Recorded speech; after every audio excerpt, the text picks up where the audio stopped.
전도 2015 아멘. 이젠 위에 없습니다. 오늘의 본문은요, 야고보서인데 신약의 잠언이라고 불리울 정도로 그 교훈적인 성향이 아주 직접적입니다. 그래서 강합니다.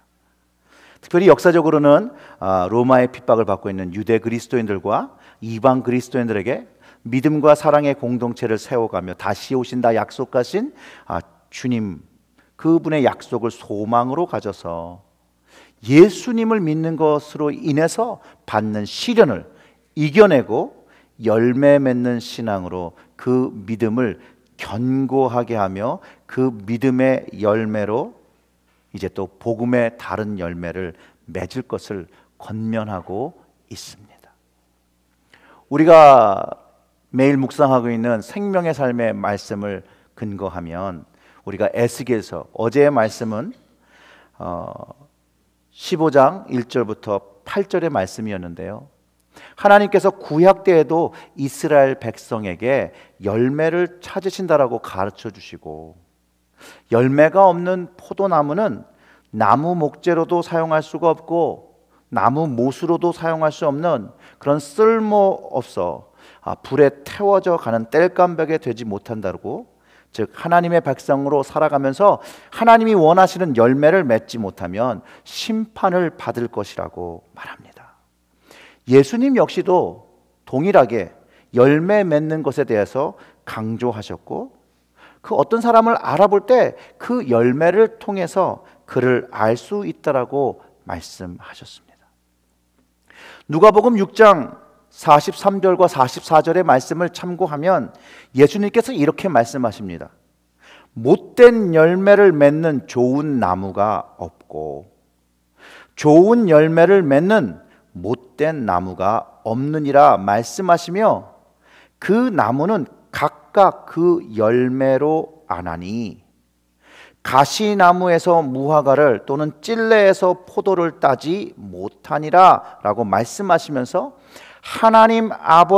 하나님을 아버지라고 부르고 예수님을 구원자라고 고백한 그리스도인 역시 그리스도인으로 합당한 열매를 맺어야 된다라고 가르쳐 주고 있습니다.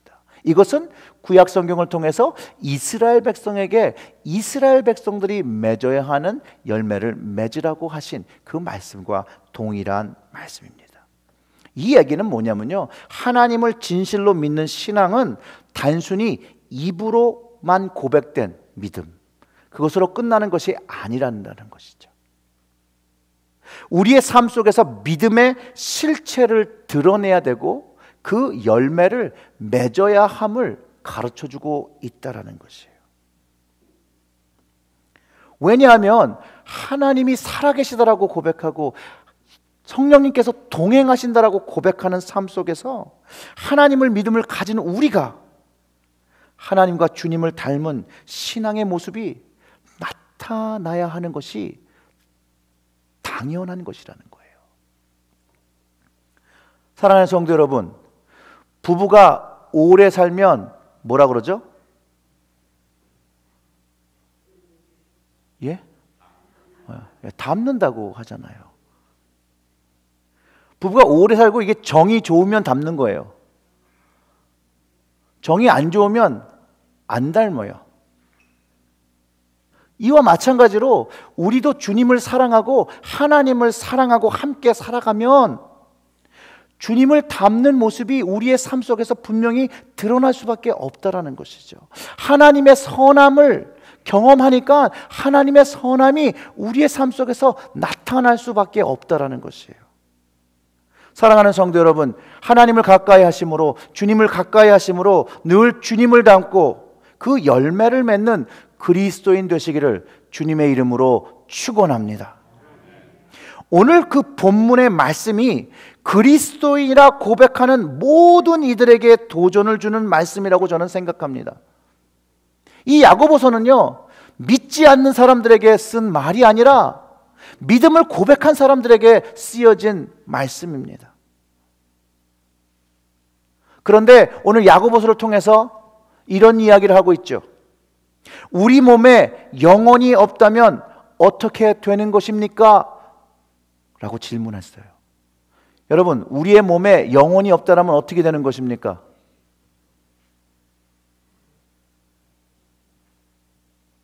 영혼이 없으면 어떻게 돼요? 네, 죽는 것이죠.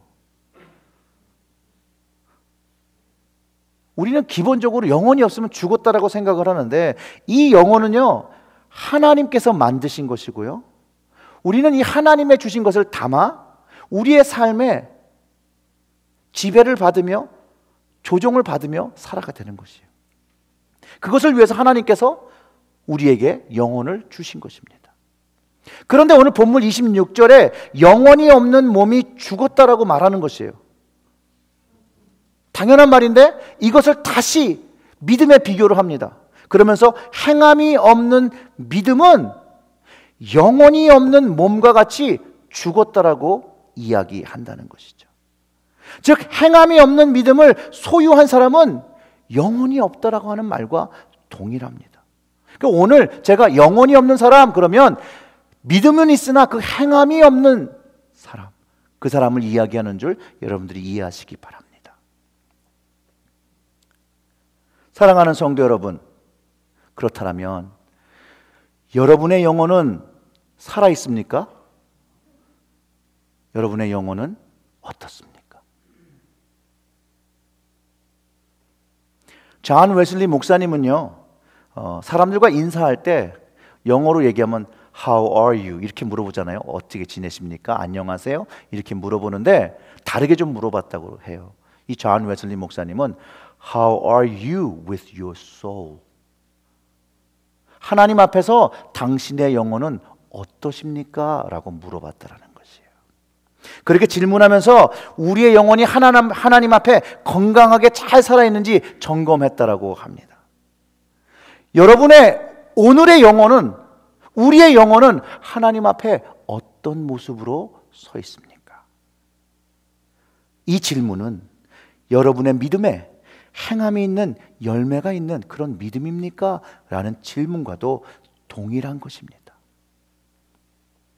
그리고 야고보가 이 편지를 보는 모든 사람들에게 질문을 하고 있는 내용입니다. 오늘 본문을 살펴보면 이렇습니다.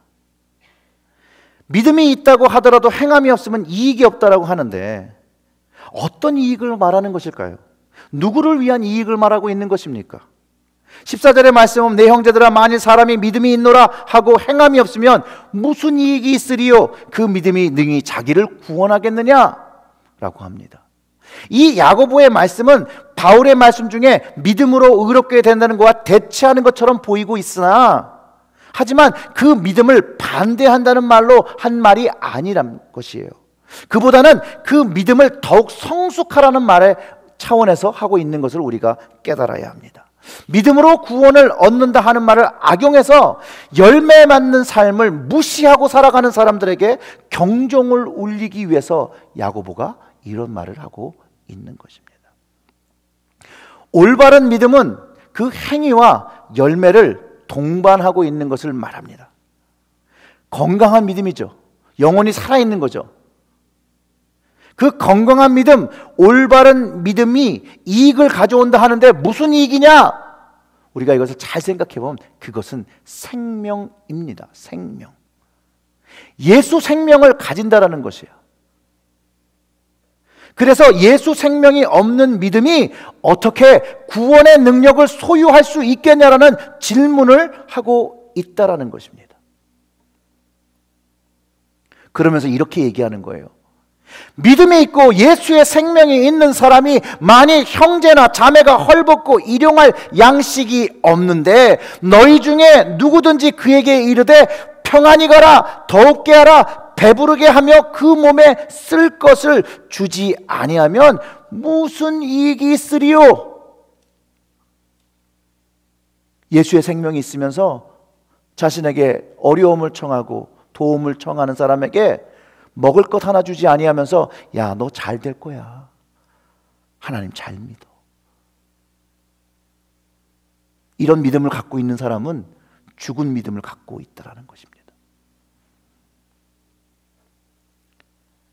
배고프고 어려운 자신의 형제, 자매, 가족을 다 포함하고 있죠. 늙으신 부모님을 잘 보양해야 되는 것입니다. 자녀들을 포함하여서 잘 자녀들을 양육시키는 것입니다. 또 넓게는 교회 공동체에 어려운 형제 자매를 포함하여 말하고 있는 것입니다. 그 사람들이 밥을 먹기가 어려워 부모와 형제와 자매에게 특별히 찾아와서 양식을 공급하다고 할 때 절대로 빈손으로 보내지 말라는 것입니다.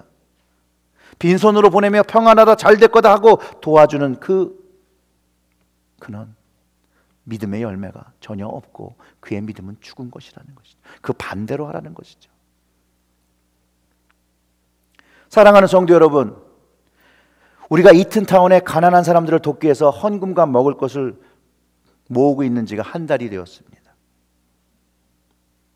기도하시면서 그냥 지나치지 마시고 조금씩 여러분의 조그만 것을 나누어서 어려운 사람을 돕는다라면, 어려운 가정에, 힘든 가정에 여러분들이 용기를 주시는 것이며 위로를 주시는 것이면서 긍휼을 베푸시는 것입니다.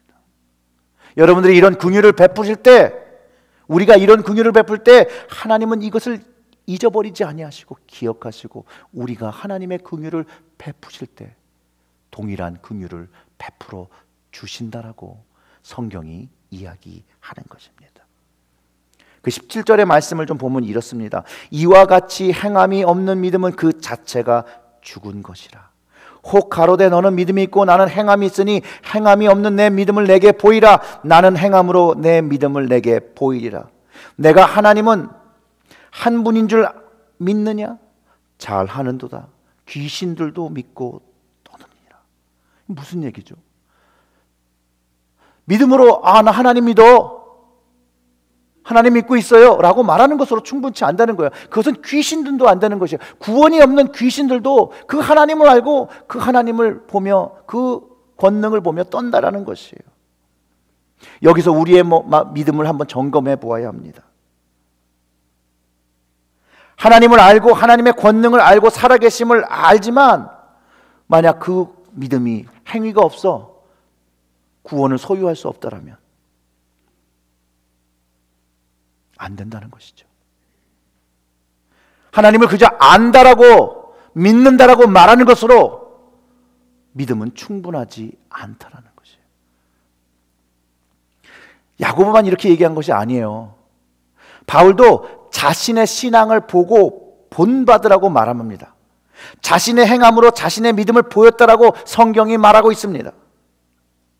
그는 가족을 떠나서 수만 리의 길을 걸어 배를 타기도 하고 타국으로 가서 복음을 전하고 복음을 전하는 것으로 인하여 매를 맞고 죽을 뻔하고 감옥에 갇히고 매를 맞고 죽을 뻔하고 감옥에 갇히고 이것을 반복합니다. 예루살렘으로 돌아갈 때는 돌아가면 잡혀서 죽을 것이라는 것을 알지만 성령께서 그것을 가르쳐 주시지만 그는 복음을 위해서 다시 예루살렘으로 돌아갑니다. 그의 순종이 주님을 위해 자신이 희생한 그 확실한 믿음의 행함이었고 그 자신의 믿음을 행함으로 증명하였으니 나를 본받으라는 것이에요.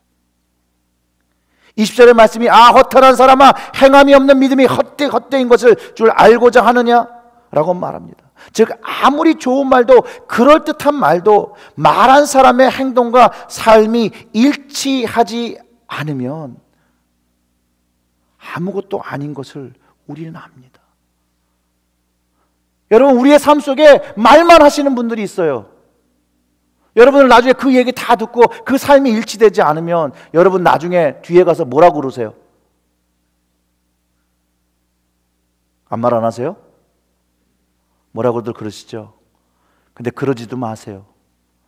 성경은 후욕하는 자 하나님의 유업을 얻을 수 없다라고, 우상 숭배하는 자 하나님의 유업을 얻을 수 없다라고, 하나님 나라의 유업을 얻을 수 없다라고 동일한 죄라고 성경이 가르쳐주고 있다는 것입니다. 그런 일이 내가 경험되어질 때 그저 우리는 하나님의 은혜가 있기를 기도해 주는 것입니다. 이런 점에서 목사의 삶이 하면 할수록 어렵게 느껴집니다. 아무래도 여러분보다는 신앙적인 이야기를, 믿음이란 이야기를, 성화란 이야기를 가장 제가 많이 하게 되고 이야기하게 됩니다. 그렇기 때문에 저는 참 두렵습니다. 왜냐하면 말은 하기가 참 쉽습니다. 좋은 말, 은혜로운 말 할 수 있습니다. 그러나 그 말에 책임을 지며 그것을 감당하며 사는 것은 쉬운 일이 아닙니다. 어려운 일입니다. 근데 언제부턴가는 잘 모르겠지만 겸손하려고 겸손하는 것이 아니라 그냥 스스로가 죄인인 것을 아는 그 순간,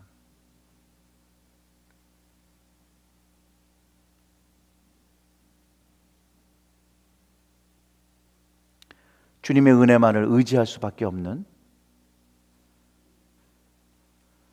그런 마음이 제 심장에 새겨지게 됐습니다. 왜냐하면요, 죄인된 모습으로 하나님의 말씀을 선포하려니 죄스럽다라는 것이죠. 그럼 이걸 하지 말아야 되나? 라고 생각하고 기도하면 또 하나님께서 순종을 요구하시고 이 길을 가기를 원하시니 그만둘 수도 없고 안 할 수도 없고 정말로 막말로 죽겠더라고요. 정말로 심각하게 이 길을 떠나려고 갈등한 적이 많았습니다. 그런데 하나님의 은혜 때문에 오늘도 이 자리에 서 있습니다. 하나님의 은혜를 의지하지 않고서는 할 수가 없다는 것을 제가 몸으로 체험했습니다. 저는 제 성품은 본래 굉장히 비판적이고 부정적인 사람입니다. 그런 거 있죠. 방귀 낀 놈이 성낸다고. 잘난 모습이 하나도 없는데 제가 인생 바닥을 달리고 있었던 시절에 모든 것이 부정적인 거예요. 모든 게 마음에 들지 않는 거예요. 그러니까 막 신랄한 비판으로부터 현실을 막 차근차근. 근데 제 모습을 정말 돌아보니까 다르지가 않다라는 거죠. 오히려 제 모습이 주님 앞에 책망을 받아야 된다는 것이죠. 근데 현실에서 아닌 척하고 다른 사람인 척하고 다른 목회자를, 교회를 비난하고 있는 모습에 스스로 보기에 야, 너 정말 가증스럽다.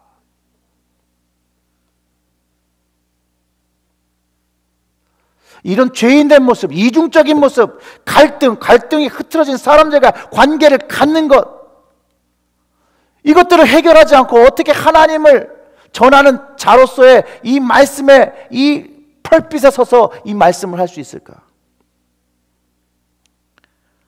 어떻게 이거를 다? 근데 이 모든 것을 덮고 하나님의 일을 할 수 있는 유일한 방법을 깨닫게 해주셨다는 거예요. 그게 뭐냐면 하나님의 은혜를, 하나님의 강권적인 은혜를 경험하는 것이었어요.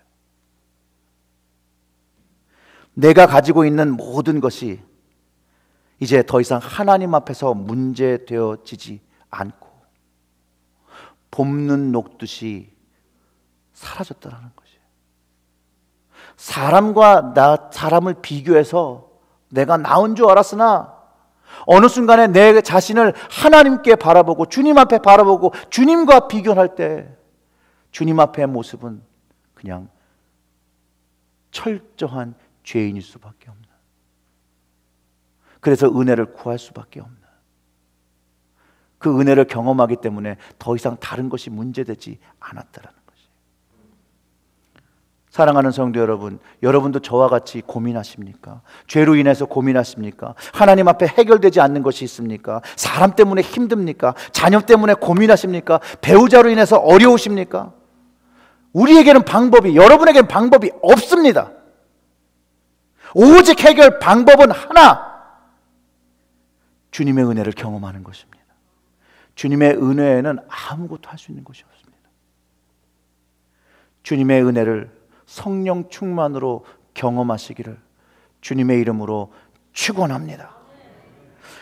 정말로 하나님께서 중요하게 깨닫기를 원하신 것이 있었는데 이거였어요. 오직 은혜가 충만할 때만이 하나님이 원하시는 삶에 근접할 수 있는 믿음과 행위가, 열매가 밸런스를 가지고 열매 맺고 있다는 사실을 알았다는 것이에요. 근데 그 은혜는 하나님을 경험할 때, 하나님의 임재를 경험할 때, 경험하고 그 임재를 경험할 때 우리의 믿음과 행위가 함께 성장한다는 것을 깨달았다는 것이에요. 그리고 시작된 삶이 있어요. 뭐냐면 감사하는 삶, 찬양하는 삶. 성도 여러분, 절대로 은혜가 충만한 사람은 부정적인 것을 말하는 것을 좋아하지 않습니다. 불평하지 않습니다. 자기를 주장하지 않습니다. 그 반대로 은혜가 충만한 사람은 감사의 입술이 있습니다. 찬양의 입술이 있습니다. 그리고 찬양의 삶이 있습니다. 이들은 부정적인 것이 많은 상황 속에도 긍정적인 것을 보고 기도하며 묵묵히 자기의 신앙생활을 하며 교회를 세워갑니다. 왜냐하면 주님의 부르심을 알기 때문입니다. 교회를 세워야 된다는 것을 알기 때문입니다. 주님을 위해서 자기를 낮추는 것입니다.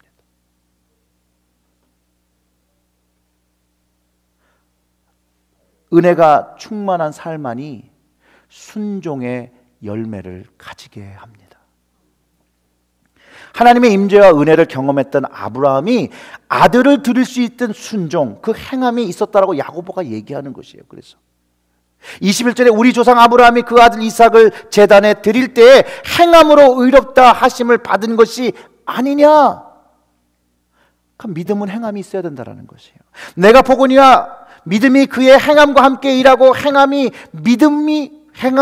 믿음이 온전케 되었느니라. 이에 경에 이른 바 아브라함이 하나님을 믿으니 이것을 의로 여기셨다는 말씀이 응하였고 그는 뭐라고 칭하고 있죠? 하나님의 벗이 되었다라고 칭함을 받았나라고 합니다. 여기서 야고보는 행함, 그 믿음을 온전케 하고 있다라고 하는 것이에요. 그리고 하나님의 벗이 되었다라는 것이에요. 아브라함 삶에 하나님이 동행하셨습니다. 그분의 임재 안에서, 은혜 충만 속에서 아브라함의 믿음과 행위가 성장해 나갔습니다. 우리의 믿음도 하나님의 임재 안에서 성장해야 되고 은혜 충만을 경험할 때 행위 있는 믿음을 가지게 되는 것입니다. 순종하게 되는 것입니다. 성경에 하나님이 사용하신 모든 사람들에게 하나님의 영이 임하고 동행하고 그 임재 안에 성장하고 성숙했음을 기록하고 있습니다. 또 예수님은 그 하나님의 임재의 축복을 주시기 위하여 성령님 보혜사를 약속하셨고 그 거룩한 영이 성령이 우리에게 오셨습니다. 우리가 그 성령의 임재 안에 있을 때 은혜를 경험하고 우리의 믿음이 행위의 열매 맺으며 우리를 온전케 하나님 앞에 한다는 것이에요. 하나님의 임재는 성경이 증거하듯이 기도할 때 시작됩니다. 은혜를 위해서 여러분들은 기도의 자리로 나오셔야 되는 것이에요. 기도의 자리로 들어가셔야 되는 것이에요. 하나님의 임재를 경험하기 위해서, 은혜를 경험하기 위해서 말씀을 들어야 합니다. 성경의 말씀을 들을 때 그 고넬료의 집에서 성령이 임했다라고 분명히 기록하고 있습니다. 말씀을 들어야 합니다. 말씀을 읽어야 합니다. 말씀 마음속에 품어야 합니다. 또 예배할 때 우리를 더 충만케 하고 그 임재 안에서 우리는 하나님의 은혜와 사랑을 더욱더 깊이 깨닫게 됩니다. 여러분, 은혜를 얻기 위해서 무슨 일이라도 하십시오. 여러분들이 할 수 있는 최선을 다하시기를 주님의 이름으로 축원합니다.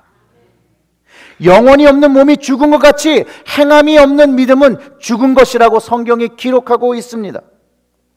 이 영혼은 하나님의 임재를 갈망하지 않습니다. 죽었기 때문입니다. 이 영혼 없는 사람은 은혜를 갈구하지 않습니다. 죽었기 때문입니다. 사랑하는 성도 여러분, 하나님의 임재에 갈망하십니까? 주님의 은혜를 깊게 충만히 경험하시기를 원하십니까? 여러분의 믿음이 행함으로 온전케 되시기를 바라십니까? 그것으로 하나님을 기쁘시게 하시기를 원하십니까? 오늘 주님의 거룩한 식탁으로 나올 때 현재 죄들, 악함, 성경이 죄라고 이야기하고 있는 것, 고린도전서 5장에 기록하고 있는 것들이 있습니다. 모든 것, 음행의 죄, 하나님 외에 다른 것을 더 신뢰하고 있는 죄, 비방하고 정죄하고 뒷말하는 것, 불의한 이득을 취하는 것, 술 취한 죄, 우리도 모두 짓고 있던 죄, 그 모든 것들을 회개하고 주님의 용서와 은혜를 구하며 이 식탁으로 나와 주님의 몸과 피를 받으며 다시 새롭게 시작하는 은혜를 경험하시기를 주님의 이름으로 축원합니다. 기도하겠습니다.